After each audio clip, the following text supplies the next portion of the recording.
semuanya, kami dari kelompok 8. Pada hari ini kami berada di Museum Kugrabah yang dimana kami akan mewawancarai Om. Oh, aku. Nah, nama saya Magistio Raharjo. Saya di sini sebagai direktur dari Museum Grabah dan juga dari PT Timbul secara keseluruhan. Sebelumnya, perkenalkan nama saya Hanifah Aziz. Saya Nayala Biseka. Saya Restu Yuniat Masari. Selamat menyaksikan. Cucu. Oke Om, untuk pertanyaan pertama mengenai profil dari Museum Kugrabah nih. Sure. Boleh nggak sih Om jelasin apa itu Museum Kugrabah secara jelas gitu? Mungkin secara globalnya, kalau Museum Grabah sendiri itu adalah sebuah museum, ya kan, di mana di situ juga ada restorannya yang dipergunakan untuk memperkenalkan kasongan secara keseluruhan kepada masyarakat umum. Di dalam Museum Grabah ini itu ada display kasongan secara globalnya, ya kan, teknik-teknik penggunaan material dan seni yang ada di kasongan ini, bersama juga ada pelatihannya di situ. Iya, baik. Kalau untuk sejarahnya sendiri itu bagaimana ya Om? Gimana ya, nggak begitu menarik sih menurutku, ya toh. Rada lucu sih, karena waktu itu memang kan bapakku Pak Timbul Raharjo almarhum itu adalah salah satu penggeraknya yang di Kasongan, ya kan. Dulu memang dari segi konsep dan dari ide awalnya itu dari Pak Timbul, ya kan. Pak Timbul tuh cinta sama Kasongan, ya kan, dia suka dengan Kasongan. Makanya, dan Kasongan itu tidak ada kayak tempat sentralnya di mana orang bisa datang dan mempelajari Kasongan. Dulu yang paling deket tuh UPT namanya, Unit Pembantu Teknik, ya kan. Itu ada di kayak Dronjongan itu naik sedikit. Iya. Itu ada UPT, ya kan, tapi UPT-nya itu tidak well managed, ya kan, karena beberapa alasan sih. Nah terus bapak ya wis lah kita bikin sendiri dengan hasilnya di Museum Grabah itu. Oh, bagus. Ya loh. Oke, baik Om. Untuk pertanyaan selanjutnya itu, kalau boleh tahu nih Om, siapa sih yang mendirikan Museum Kugrabah ini dan sudah sejak kapan Museum Kugrabah ini tuh ada?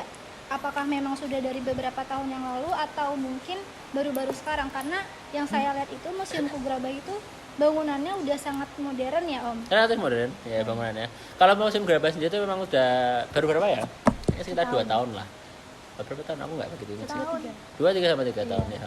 Nah 2 sampai 3 tahun itu dari berarti enggak salah. Pembukaan ya 2023. November. Tapi pembukaannya adalah waktu bapakku meninggal waktu dia ulang tahun. Ya kan? Karena kan pengutusannya kan yang mencetus museum itu sendiri kan Pak Timbul Raharjo, ya kan? Di tanggal 8 November 2023 itu pas bapakku harusnya ulang tahun ke-54. Tapi kan terus dia meninggal di September Tanggal 5. gitu. Kok kamu yang hafal? Kan pas ulang tahunku Om. Oh.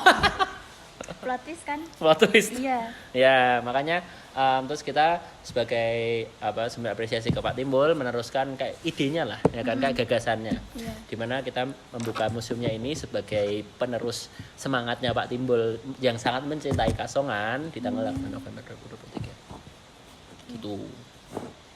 Oke. Biar orang tahu nih Om, di mana sih letak Museum Kugrabah ini secara mendetailnya? Susah sih itu, karena jujur aja aku nggak begitu hafal, ya kan. Rekomendasiku untuk orang-orang yang mau datang ke Museum Grabah adalah Google Search, Iya. ya kan ya. Sudah ada di Museum Grabah, ya kan. Kamu ada di Google Maps ya, spesifik sekali, ada titiknya. Karena sekarang tuh zaman kapan sih yang pakai alamat? Ya nggak sih, secara realistis saja, ya toh. Tapi memang kalau Museum Grabah ini kami set up supaya menjadi sentralnya dari Kasongan. Kalau kamu ke Kasongan, kamu ke Museum Grabah juga. Nah kan, untuk mentahu itunya. Nah, kalau Kasongan sendiri itu ada di Jalan Bantul, ya kan. Kamu dari Jalan Bantul terus lihat kanan jalan nanti ada gerbang, ya kan. Dari gerbang itu masuk terus ambil kanan, terus ya kan sampai ketemu jembatan, ambil kanan. Dari situ itu udah deket banget sama Museum Grabah. Itu. Oke, Om. Untuk pertanyaan selanjutnya, apa sih yang menjadi atraksi utama yang ada di Museum Kugrabah selain dari membuat gerabahnya sendiri? Kalau aku bilangnya atraksi utamanya dari Museum Grabah itu adalah bangunannya. Ya kan, it's very interesting bangunannya itu. Bangunannya sendiri itu konsepnya adalah kreweng. Ya kan, kamu tahu kreweng nggak? Tidak. Kreweng itu yang Apa yang dari genteng itu? Betul ya kan, kreweng itu adalah pecahan dari tanah liat ya kan. Oh, iya. Kalau tanah liat sendiri itu ada beberapa jenis sebenarnya. Kamu tahu tanah liat yang buat pakai piring Iya. ya kan, sama tanah liat yang dipakai sama di kasongan itu berbeda jenisnya. Perbedaannya ada di kadar silikanya. Nah di kasongan itu pakainya yang kita bilangnya tanah liat temperatur rendah ya toh. Nah ini itu gampang pecah, makanya di kasongan banyak kreweng. Nah toh, Iya, iya. dulu sendiri kan di perusahaan saya di PD Timbul itu kita produksi gerabah juga, salah satunya saya ngecat dulu Supri ya, sampai hari ini sih. Nah terus apa namanya, dari kreweng itu biasanya cuma ditumpuk saja. Aku ingat banget waktu aku kecil ya kan, mainan kreweng itu senengnya di skip di atas air tuh loh, dengan sas gitu Iya. cek gitu Iya. loh. Nah ini bapak terinspirasi dari itu, makanya bangunannya tuh tertutupi sama kreweng gimana ya kan ya. Oke, beralih ke pertanyaan selanjutnya mengenai bisnis. Ya. Saya kan ingin tahu kalau di museumku ini tuh ada nggak sih kerjasama dengan pihak lain, kayak misal dengan hotel atau semacamnya? Yang terakhir kali aku tahu ya kan beberapa di manajemen day-to-day-nya musim berapa tuh saya tidak personal ya kan ya. Memang ada staff saya yang standby di sana. Kita itu ada 2 tahun ini bekerjasama dengan Art Hotel memang, dan juga dengan Ambarukmo. Sebenarnya Hotel Ambarukmo juga pernah waktu itu ya kan, dimana mereka itu membuat semacam paket wisata juga, yang salah satunya itu ke Museum Grabah sama ke Museum Coklat punya Monggo, itu kan nggak jauh juga. Iya sih. Sama kemarin itu saya baru tanda tangan juga untuk adanya inklusivitas dari Museum Grabah dan PT Timbul untuk ada di peta, apa sebenarnya kayak peta wisata gitu loh, peta seni di sini di Bantul. Lalu Gitu. untuk keuntungan utama yang ditawarkan dari paket wisata ini tuh apa kalau boleh saya tahu? Maksudnya apa ya keuntungan utama lagi? Kayak memberikan pengalaman wisata atau sebagainya. Kalau aku bilang ya kan, kenapa orang mau beli paket wisatanya ini ya kan, itu karena mudah. Ya kan, sebenarnya dari garis besar adanya paket wisata itu menurutku adalah orang tuh jarang tahu bahwa ada museum-museum kecil seperti Museum Grabah atau museum ini ya kan. Mereka taunya ada Kasongan, itu yang sering. Kalau Kasongan sudah relatif terkenal ya kan ya. Dengan adanya paket-paket wisata yang berkolaborasi dengan hotel ini ya kan, kita tuh orang bisa tahu bahwa oh ternyata di sana ada museumnya juga ya kan. Oh ternyata kita bisa melakukan ini juga gitu loh. Lebih ke sisi informasinya ya kan ya. Kalau sudah terpaket jadi satu seperti itu, turis atau siapapun yang tertarik yang datang itu bisa kayak aku bilangnya apa ya, experience-nya tuh holistik, jadi bisa dapat semua. Kalau setahu saya kan selain dia ada paket wisata juga ada workshop juga kan? Iya, ada Nah workshop. kalau jenis workshop yang diselenggarakan itu tuh seperti apa? Sekarang kita kalau nggak salah ada 3 jenis workshop. Sebenarnya kalau global 2 saja, ya kan ya. Workshop yang pertama itu adalah workshop pembuatan gerabah. Jadi kamu pakai tanah liat, ya kan, bawa tanah liat terus nanti dibikin terserah kayak gimana. Yang workshop yang kedua itu adalah workshop finishing. Finishing itu artinya dia gerabahnya dicat, ya kan. Yang di finishing ini ada dibagi jadi 2 tipe lagi. Ada yang buat anak-anak yang relatif simpel hanya dengan cat standar, atau yang dewasa yang kita pakai sistem finishing yang dipakai di PT Timbul. Lalu manfaat dari kok ini kok langsung ini ya? Oh iya, kalau yang paket wisata kan mesti ada promo khusus sama ada diskon gitu kan? Kurang lebih ya. Iya. Nah, manfaat dari promo dan diskon khusus itu tuh yang diberikan Art Hotel bagi tamu yang dapat paket wisata itu apa aja? Kalau dari Art Hotel aku nggak tahu ya kan ya. Kalau mereka sih kemarin saya bahkan nggak tahu mereka jualnya berapa, karena aku terima uangnya dari mereka sesuai dengan paket yang kami punya, ya kan. Dengan itu dari paket itu karena kita hubungan bisnis kita diskon kayaknya sekitar 20-30%. Aku lupa sih. Tapi ada kurangnya, ya kan. Ini anggapannya mungkin potongan buat Art Hotel, gitu. Oke, terus ini kata aku ya? Tunggu, ini pemerintah. Jadi community. Selanjutnya kita beralih ke community atau masyarakat. Oke. Nah, dari pihak museumku ini kan melibatkan masyarakat lokal kan? Yes. Misalkan kayak masyarakat lokal. Nah, ini tuh masyarakat lokalnya ini berperan sebagai staf atau tour guide mungkin atau Staff sih yang paling banyak. Kita apa yang aku fungsikan di situ kan Museum Gerabah, sayangnya itu dia hidup tidak dari museumnya ataupun anunya ataupun workshopnya, ya kan. So far Museum Gerabah baru bisa hidup hanya dari makanannya, ya kan ya. Dari kafenya, ada kafe orang datang ke sana beli, itu yang dia bisa hidup dan menjadi Museum Gerabah, ya kan. Tapi yang untuk di workshopnya dan untuk di tour guide-nya itu kami ambil, saya wajibkan masyarakat lokal di bawah 10 km tinggalnya, ya kan ya. Jadi kayak Pak Pitoyo itu kan itu tetangga sebelah. Pak Pitaya. Pitoyo, Pitoyo dosen UGM. PITOYO, ora lah. Pitoyo lalu. Enggak, soalnya dosen kita dosen ada. Pitaya. Iya, ada namanya Pak Pitaya. Ya iya, tapi Pak Pitoyo ke sekolah. Beda. Beda. Oh, oke. Untuk pertanyaan selanjutnya, kalau tujuan dari keterlibatan masyarakat lokal ini dalam Museum Gerabah itu apa? Pengen membantu, ya kan. Dan kalau di spesifik di Museum Gerabah itu skillnya hanya ada dari Kasongan, ya kan ya. Kalau yang apa bikin kundi yang pakai bikin tanah liat itu kan ya, itu yang bisa itu orang-orang Kasongan yang udah tua sayangnya gitu. Jadi mereka yang bisa ya mereka yang tak tarik gitu loh. Lalu, apa yang dimaksud dengan ekonomi kreatif dalam konteks keterlibatan masyarakat di Museum Gerabah? Susah ini pertanyaannya, ulang lagi. Apa yang dimaksud dengan ekonomi kreatif Iya. dalam konteks keterlibatan masyarakat di Museum Gerabah? Sebenarnya itu lebih ke definisi dari apa sih yang dimaksud dengan ekonomi kreatif, ya kan ya. Iya. Kalau aku mengertinya atau sesuai dengan kepercayaanku, ekonomi kreatif adalah ekonomi yang value terbesarnya itu dari kreativitas manusia, ya kan ya. Kalau di apa namanya di dunia seni itu ya dari bagus enggaknya, ya kan. Kalau di makanan itu dari enak enggaknya, ya toh, ya kurang lebih seperti itu. Mungkin dari contoh dengan ambil contoh Pak Pitoyo, ya kan, dan dia kan punya skill tuh. Ya kan, skillnya dia itu adalah yang nanti bisa membuat tanah liat ini yang angkanya value-nya negatif gitu menjadi yang value-nya Positif. sangat banyak, sangat besar gitu loh. Nggak cuma ke positif saja tapi lebih dari positif, bisa membuat kasih dia makan itu kan.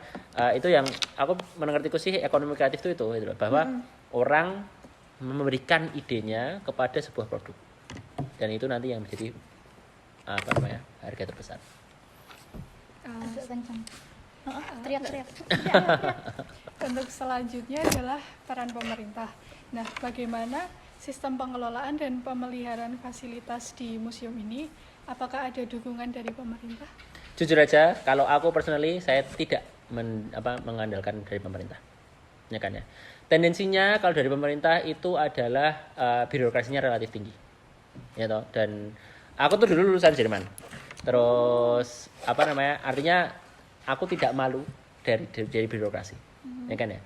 Selama birokrasinya itu konsisten dan aku bisa jelas tertulis, aku nggak masalah, no problemo. Semua orang tahu birokrasinya Jerman sekompleks apa, ya kan.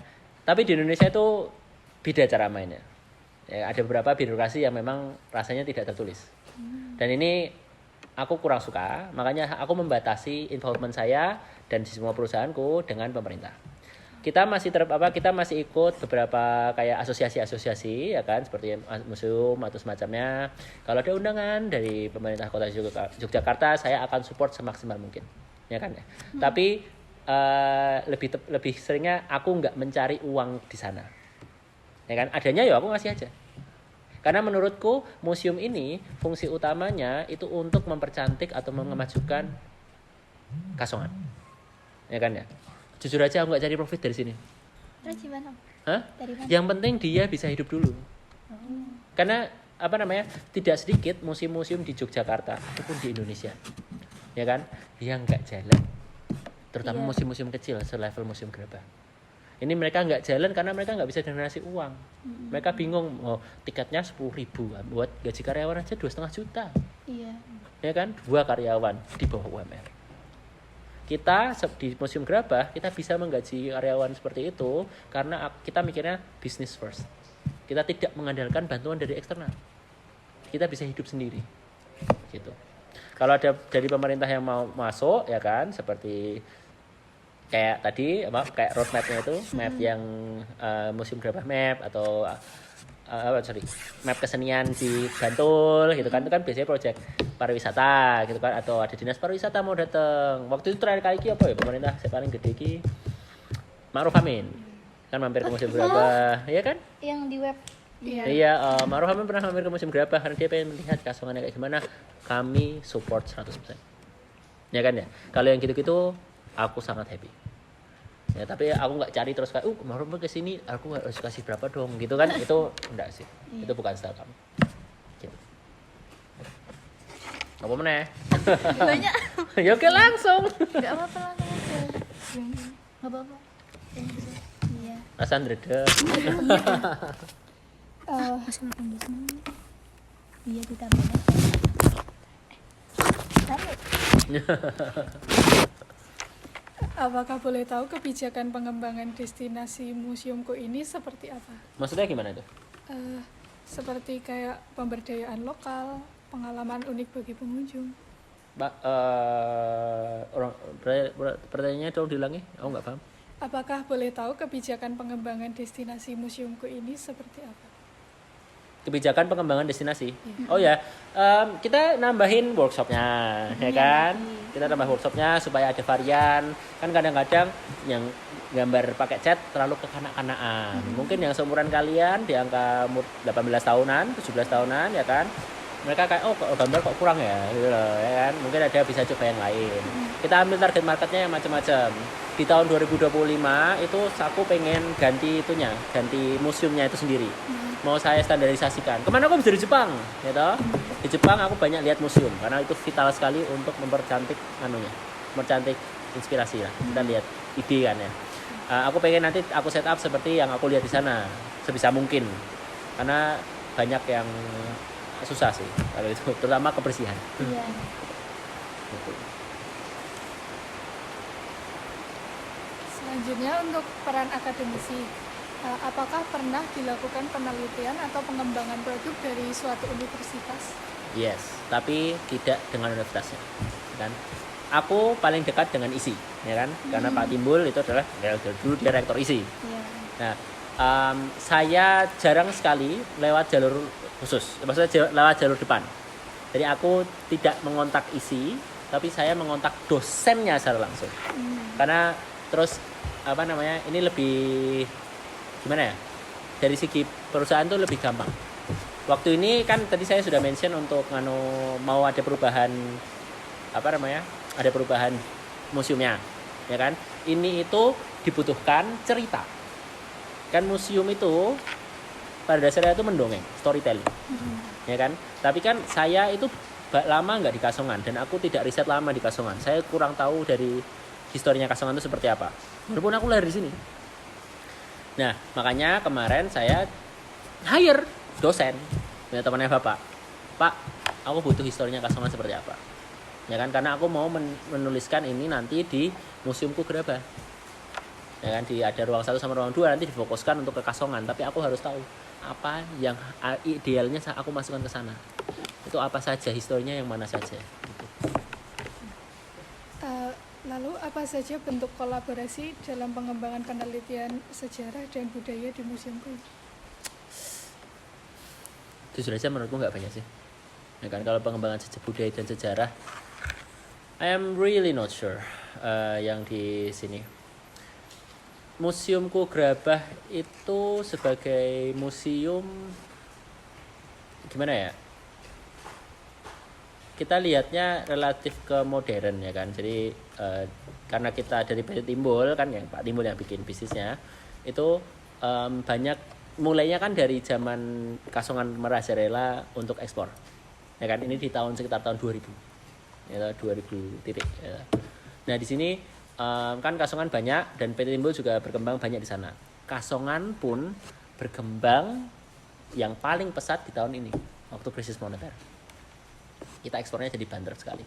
Jadi banyak fokusnya yang di situ. karena kita dari pengalaman sendiri ya kan, risetnya itu ya tadi itu dengan temannya bapak yang dosen isi ya kan, aku minta ada nggak yang sebelum tahun 2000 zaman Diponegoro kita bilangnya, asal mula dari Kasongan gitu sih. Terjawab kah apa gimana? Masih ada lah. Ya aja lanjut. Masih ya. Di atas. Oh iya. Oke, kita beralih ke bagian media ya Om. Nah, Media. apakah di Museum Kugraba ini memiliki akun media sosial untuk sebagai Promosi. saluran media dan informasi? Setahu aku kita misalkan punya datang- TikTok sama Instagram. Ya kan ya. Tapi kamu spesifiknya TikTok sama Instagramnya tanya sama Tante Dut. Aku nggak pakai TikTok atau Instagram. Ya kan? Jadi aku nggak tahu ada TikTok sama Instagramnya kita tuh apa. Tapi kita ada karena itu sangat berpengaruh ke bisnis. Gitu loh. Jadi kita harus ada inputnya, dan kita kalau nggak salah nge-hire ada kayak semacam influencer gitu. Ya kan sebulan sekali ya, Pak, kalau nggak salah. info sebulan sekali itu. Yang apa? Yang mengundang influencer. Iya, mengundang influencer iya. sebulan sekali. Kayaknya mungkin harus tak seringin sih. Iya, biar FVP. Tadi kan Om bilang di sini tuh ada akun Instagram dan TikToknya, itu tuh siapa yang mengelola sih Om?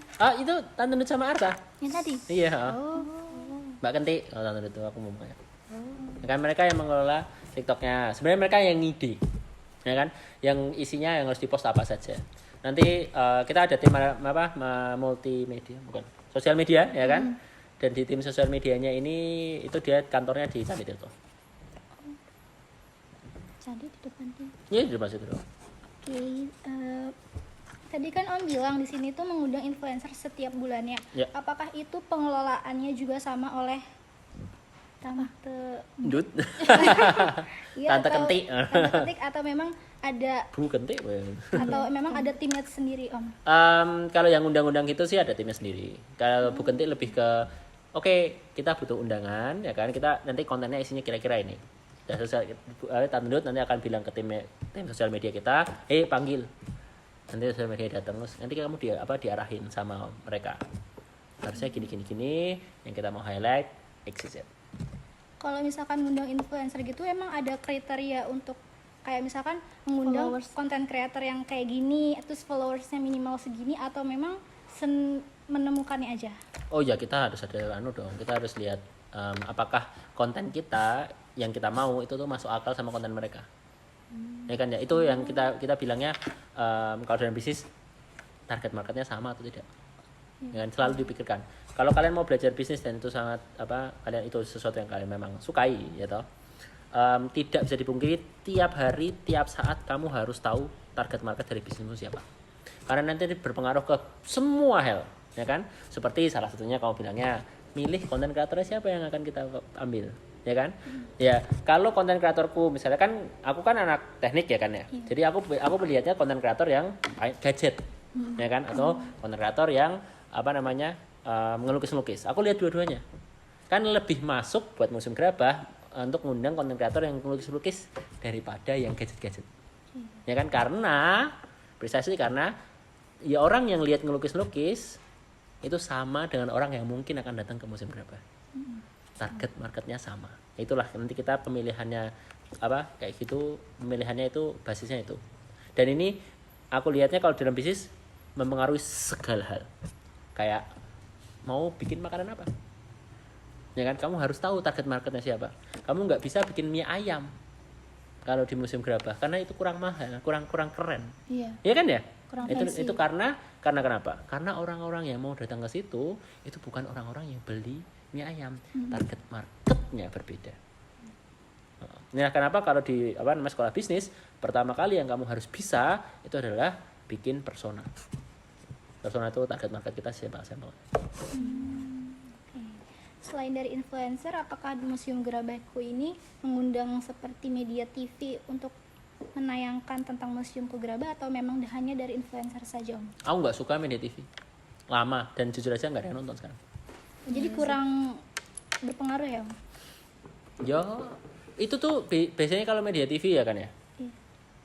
koran apa gimana gitu ya good to have ya kan, tapi impactnya ke bisnis itu minimal. Sekarang kalau kita lihat di jalan, suara pengalamanku aja, nggak ada yang beli koran, nggak ada yang nonton TV, ya kan ya. kita primary of media of communication ya itu ada dari HP, Instagram Ads, terus Facebook Ads, atau TikTok. Ya kan ya, kalau aku mau effort ya kan, target marketku itu nggak nonton TV, target marketku itu nggak baca koran. Sekali lagi, target marketku itu yang pakai HP. Makanya seberapa pentingnya kamu harus tahu target marketnya sebuah bisnis. Oke. Selanjutnya apa ya? Apa meneh? Apakah peran media sosial, Instagram dan TikTok itu sangat berpengaruh, dan bisa nggak sih Om ngejelasin kayak mana yang lebih berpengaruh di antara dua sosial media tersebut untuk kunjungan wisatawan? Kalau dari metriknya itu Instagram lebih tinggi, ya kan? Aku nggak tahu kenapa, tapi for some reason kita lebih cocok di Instagram. Tapi aku nggak lihat bedanya sih antara A atau B. Dua-duanya kayak short video forms gitu kan, ya reels. TikTok ya TikTok, scroll-scrollan kayak gitu. Kurang lebih idenya sama. Aku nggak bisa bilang A lebih bagus daripada B, ya kan? Karena dua-duanya menurutku sama aja sih. Kurang juga banyak juga content creator yang ngepost di dua tempat. Ya kan, mereka ngepost dengan akun yang sama, dengan konten yang sama, tapi di dua lokasi.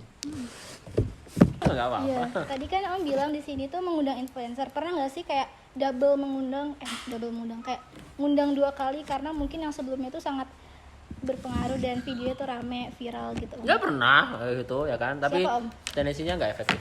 Aku nggak tahu, aku nggak ngurus sih. Aku lihat orangnya sama gitu, ya kan ya. Karena gimana ya, kalau aku sendiri bisnisnya kan banyak ya kan, jadi aku ngurusinnya lebih ke global. Kayak kita akan pengembangan bisnis, tugasku di sini. Ya kita kayak kita produknya kurang, ya, kita harus bikin sesuatu yang baru. Ininya jelek, servisnya kita kok nggak masuk akal, ya kan? Kita harus membuat kayak SOP yang lebih benar, kayak gitu loh. Nah ini tugasku utamanya di situ. Tapi yang bikin SOP-nya spesifik itu staff, Tante Nut. Ya kan ya, kan dia nanti yang mengerjakan day-to-day-nya. Terus bersama dengan saya akan minta approval dari saya untuk ini kayak gini sesuai dengan visi atau tidak. Gitu. Kalau bersama dengan influencer ya kan, ya aku butuhnya ya kita butuh ada kayak di Instagram kita kok kurang ada interaksi. Ya kan, makanya kita mulai undang influencer, kamu undang sekitar 1 bulan sekali. Diskusinya sampai selesai di situ. Terus nanti kalau ada ide dari mereka ya kan kayak Mas ini diundang lagi Mas, kemarin bagus, approve. Ya. Approve, oke, sip, pinter. Jadi kadang undang influencer tuh dari saran dari influencer yang sebelumnya gitu ya? Enggak, saran dari staffku. Oh. Iya. Tapi aku nggak ada preferensi kayak kudu berapa juta follower apa gimana gitu, enggak sih. Yang kalau menurut mereka cocok aja. Berarti yang kontennya tuh emang tentang wisata atau jalan-jalan ataupun melukis ya Om? Yang kontennya sesuai dengan target marketku. Ya.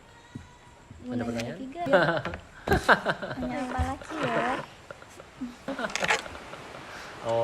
Tadi ada semua nggak ya? Iya ada. Kamu ada nggak? Ya sebenarnya itu gimana ya? Itu kalau kamu lihat yang perusahaan yang bisa mengaplikasikan pentahelix itu, biasanya perusahaannya relatif major. Jadi kalau ke UMKM itu bakal susah sekali untuk dicari. Karena kalau yang mengaplikasikan pentahelix, UMKM belum punya cukup waktu untuk mikirin itu. Dengan mereka harus mikirin penjualan sih. Biasanya kayak gitu. Kalau kita mulai masuk ke terutama masuk ke area pemerintah, ini yang menurutku paling susah. Ya kan, ini yang kadang-kadang bisa sangat sukses ya toh, tapi di area pemerintah ini yang di Indonesia soalnya nggak konsisten. Area pemerintahan itu angel banget di kalau jujur aja ya, kalau aku mau pakai jalan lurus gitu kan, aku nggak kita kerja sesuai dengan apa yang tertulis gitu kan ya, proposalku ataupun suggestionku apa gimana tidak bakal selesai sampai 5 tahun apa gimana gitu. Makanya aku jarang sekali untuk nge-push ke pemerintahan gitu, karena yang ngurus nggak dapat bagian kan. Ya kan, nggak dapat potongan yang ngurus, jadi orang ngapain diprioritaskan yang lain yang ngasih yang ngurus dapat potongan juga lebih cepat mungkin jadinya seperti itu. Tapi kalau yang dari segi apa pariwisata atau gimana gitu kita kencang sih. Karena itu biasanya privat. Ya kan, bisnis itu bisnis. Dan dua-duanya untung. Jelas. Aku mau nanya lagi, ada nggak sih kayak tingkat kunjungan, misalkan pas liburan akhir tahun tuh jadi kayak meningkat, atau mungkin waktu-waktu tertentu yang membuat kayak kunjungan tuh lebih dari sebelumnya? Kalau menurutmu, ya kan, menurut kalian Iya. ini, apakah itu ada atau enggak? Logika wae. Belum ada sih sejauh ini ya Om. Belum ada. Oh ya, kenapa? Menarik. Soalnya belum pernah ke sana. Ya tapi dilihat dari bisnisnya aja, ya kan. Sama sekali lagi diingat target marketnya siapa, ya kan ya. Menurutmu target marketnya Museum Gerabah itu siapa? Anak-anak kecil? Enggak semua sih, semua Study bisa. tour, Iya. semua bisa sih, tergantung yang couple yang mau gerabah date atau Iya. mungkin study tour, Iya. iya atau bu, iya. Ya kan? Iya, mungkin ya. Ini tidak mudah mendefinisikan target marketmu siapa. Dan inilah dimana banyak bisnis-bisnis yang gagal.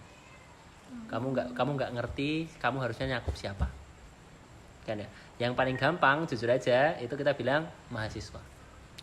Menurutku, ya kan, semua bisnis tuh target marketmu siapa? Oh, saya ngambil mahasiswa. Oh, saya ngambil mahasiswa, gitu loh, ya kan. Tapi bahkan di mahasiswa itu sendiri itu masih dipotong-potong lagi. Mahasiswa yang UGM contohnya, yang relatif tendensinya mereka punya disposable income yang relatif tinggi, kan tidak bisa disamakan sama mahasiswa mahasiswa apa ya yang Jogja? UNY. UMY. Itu masih kaya juga ya. Wah, ini kayaknya nggak tahu. Ups. Nggak ikut-ikut. Tapi pada intinya adalah itu pun juga masih ada segmentasi tertentu, ya kan. Spesifik di Museum Gerabah itu waktu dulu Bapak itu mendesain museum ini untuk target market anak-anak kecil. Ya kan ya. Jadi kayak SD, sekolah SD atau playgroup, studi tour, macam-macam seperti itu. Tapi setelah dianalisa apakah daya belinya mereka cukup atau enggak, jawabannya adalah tidak. Terus makanya harus kita alih fungsikan, kita mengganti target marketnya menjadi aku bilangnya young adult sih, lebih ke usia sekitar umuran kalian 17 sampai 25 tahun, lebih tinggi daripada remaja. Remaja itu 12 sampai 15, 16. Tapi kalau young adult itu sekitar 17 sampai 25 tahunan. Ya kan, yang mereka punya relatif tinggi disposable income dan keluarga. Family yang adult lagi, ya kan, kita extend sampai 30 tahun, ya mereka punya anak kecil 1-2. Nah, makanya dari situ, ya kan, kalau kamu lihat mereka tendensinya punya waktu lebih kalau liburan panjang.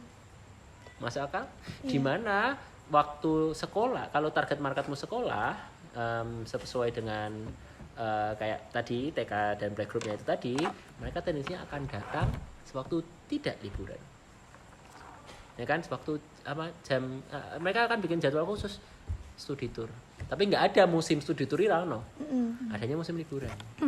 Maka dari itu, ya kan, di Museum Gerabah pun melihat kenaikan yang relatif signifikan kalau kita ya kurang lebih sih, makanya kalau liburan, ya kan, karena target marketnya tadi itu yang adult, mereka punya anak kan harus libur ya kalau mereka ada kerja, dan kuliah pun juga ada libur tuh kalau libur panjang.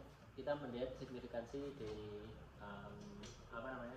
ya datang naik jadi sekitar tinggi. Menurutku bulan yang ada libur sama bulan yang nggak ada libur tuh bedanya bisa sampai 60%. Kalau tinggi, ya, dari tinggi.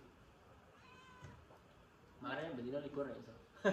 Berarti kalau kayak katakan anak TK SD itu tahunya dari mana? Apakah dari museumku ini tuh mengundang kayak mengirimkan email mungkin, atau mereka memang udah tahu museumku berapa? Jujur aja nggak tahu, itu bukan target marketku. Sekarang udah nggak itu lagi. Oh, karena kita kemarin ngeliat kesana, iya Anak ada. SD study tour yang kayak anak SD yang elit gitu Om. Nah itu udah remnants dari dari waktu itu Pak timbul nyari-nyarinya, ya kan ya. Ya menurutku sih sekarang kita fokus yang utama ada di jualan makanan sama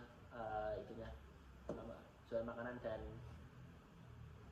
workshopnya, ya kan ya, sekitar kalau nggak salah 40-30% lah, 40% sampai 30% workshop, 40% makanan, ya kan, itu fokus ke sana. Anak-anak SD tendensinya tidak membeli dua hal itu. Mereka masih belinya adalah masuk museumnya untuk lihat, ya, tapi nggak jajan gitu. Kemarin sih memang ada ide bahwa oke, mungkin kita kalau kan ke museum Gerabah itu kan weekends, tujuan weekend ya kan, jadi kan kita harus ngisi weekday. Oke, yang untuk weekday kita ada market baru lagi mungkin. Kemarin tuh kalau nggak salah Arsang idenya memang untuk ke Al Azhar atau apalah Olivan gitu loh ya kan, idenya anak-anak orang kaya untuk coba kita bisa masuk ke sana dengan supaya mereka bisa datang sewaktu weekdays. Kalau kayak Olivan terus Al Azhar itu kan pasti kan sih ada di situ. Nah, Ya. akomodasinya tuh dari sananya atau dari museumku tuh emang udah ada. Dari sana kita nyediain tempat parkir. Dan tidak sedikit juga yang mereka bikin rangkaian mamer-mamer museum kayak semacam konsepnya Arkitar itu. Jadi biasanya kalau soal kayak gitu mereka pakai itu kan. Udah input dari sana. Nggak tahu ya mereka ya. Maksudnya dari sananya emang udah ada. Udah set up. Tapi Nanti kalau nggak di menawarkan museumku aja. juga ada terkait sendiri kalau ada yang. Kalau yang di orang yang jagain situ ada. Jadi sebenarnya itu tetap dari masyarakat lokal atau membuka lowongan sendiri juga. Kalau itu beda lagi, itu beda bisnis, bukan bisnis kita. Oh. Ya kan ya.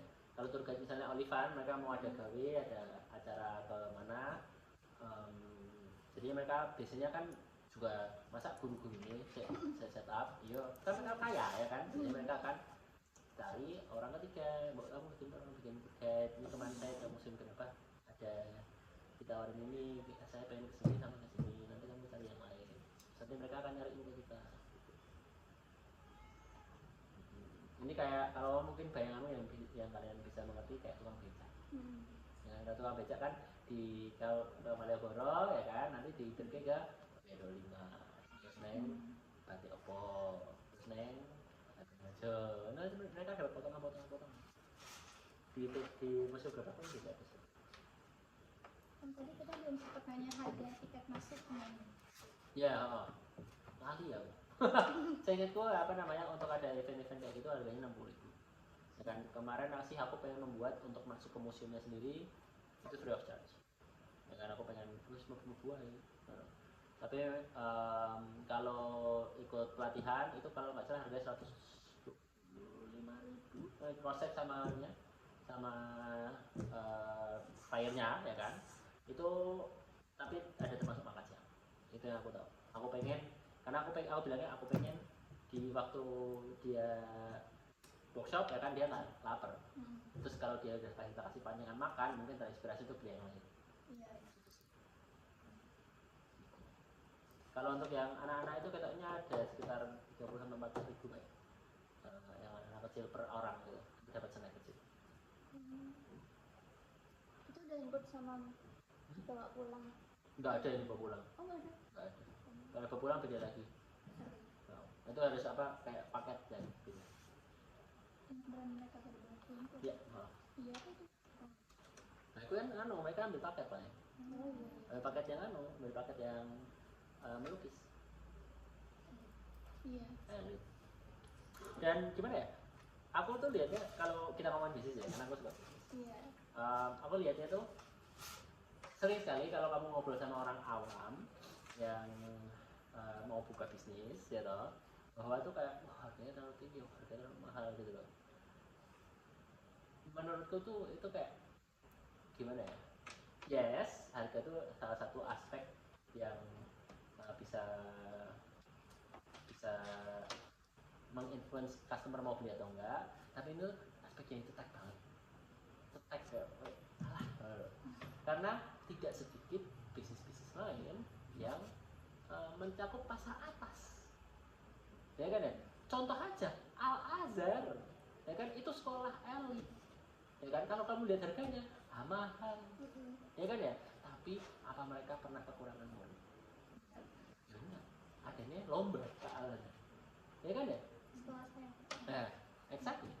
Adanya ke sana, ke Al Azhar, mereka mau. Kenapa? Karena kualitas yang diberikan melebihi harga yang pas. Atau inti konsepnya seperti itu, ya kan?